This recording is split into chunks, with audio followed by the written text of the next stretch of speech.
Former President Donald Trump's campaign said Saturday that some of its internal communications had been hacked.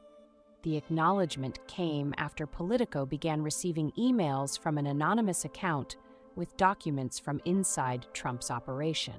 The campaign blamed foreign sources hostile to the United States, citing a Microsoft report on Friday that Iranian hackers sent a spear phishing email in June to a high-ranking official on a presidential campaign. Microsoft did not identify the campaign targeted by the email and declined to comment Saturday.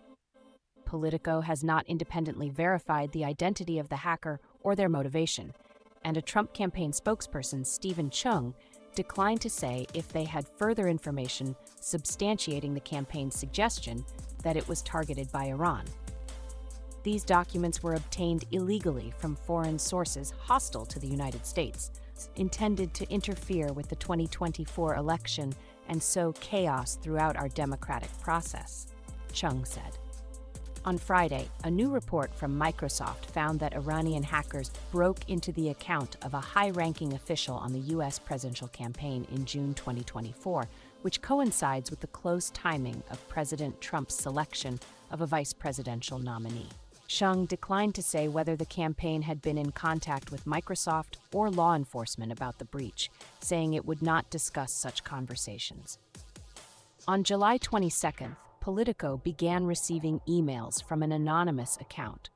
Over the course of the past few weeks, the person, who used an AOL email account and identified themselves only as Robert, relayed what appeared to be internal communications from a senior Trump campaign official.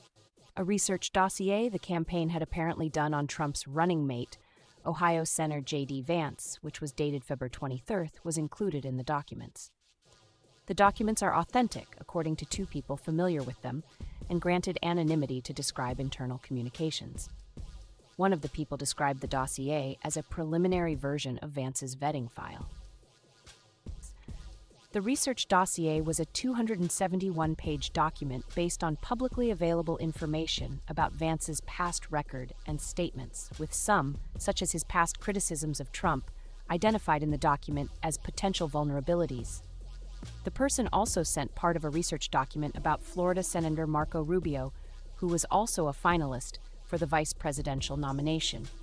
The person said they had a variety of documents, from Trump's legal and court documents to internal campaign discussions. Asked how they obtained the documents, the person responded, "I suggest you don't be curious about where I got them from. Any answer to this question will compromise me and also legally restricts you from publishing them." The scope of the information obtained by the hacker is unclear, but it represents a major security breach for Trump's campaign. Last month, reports emerged of the U.S. intelligence community receiving increasing evidence suggesting Iran was working on plots to kill Trump in retaliation for his decision to order the assassination of Iranian military officer Qasem Soleimani in 2020. There is no indication that the shooter who targeted Trump at a rally last month was connected to the plot. In his statement Saturday, Chung pointed to those reports, saying, "The Iranians know that President Trump will stop their reign of terror, just like he did in his first 4 years in the White House." Iranian government officials could not immediately be reached for comment.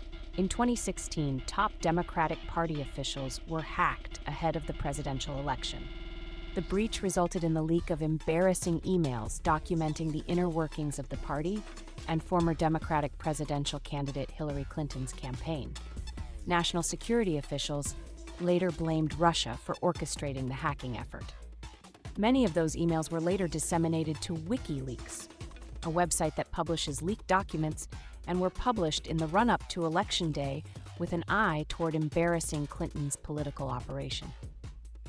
In 2017, the Justice Department launched an investigation into Russian interference in the election and what role Trump associates played in the hacking effort. Special counsel Robert Mueller ultimately concluded he lacked sufficient evidence to seek criminal charges against Trump or his campaign for allegedly conspiring with the Russians. However, he described a Trump campaign that encouraged the hack and was eager to capitalize on the materials. And he described significant efforts by Trump and some allies that hampered investigators, ability to obtain key communications and testimony that might have shed more light on the matter.